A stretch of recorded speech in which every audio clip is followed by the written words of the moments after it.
No, no, no, no.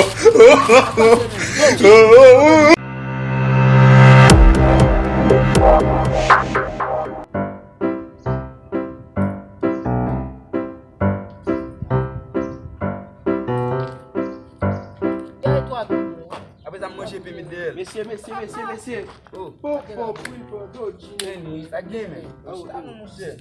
Mesye, de vile ma vin lo bo a mi tande na fon diskisyon.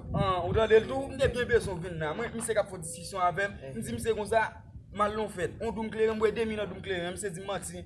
Elek se Michel ki la. Se mse le la la. Mesye.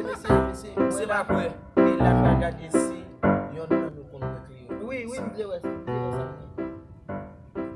Aba de gen kleren mse. Sa bon. Sa e bon. Mobile. A original li. Ay, Medel! Sa bon vwe mse. Se si sa e. So wap gade la fwe, li katro we. Sa? Aba ka fèm, bon apre doum kleren ba se sa ki ta bin fèm sou la. Sa ou di? E depi tan le a mo ap kagil nan boucho. Sa pa an la. Sa pa an. Sa e kleren? Sa pa ka fèm an mse. E bad lo no? Sa pa ka fèm an. Sa e bon, ok. Sa pa ka fèm an. Sa e bon liye. Ok. Mba e fwe. Ba ou men yon do di leve a non men? Jel, kon ap di kon bre doum kle avek chaj li mou fwe. Ebe, an ton foti leve na gadi. An ben fwe sa non men?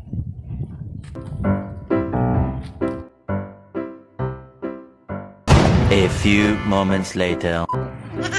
Doji! Sa pase men? Doji, leve lo men? Yo! A di sa fwe la? Se, kon nan mwen sa ben nakan nou diye lem kon yala mse. Nou wè map domi? E ka men naka ou la? Koden yela. E, a ou la?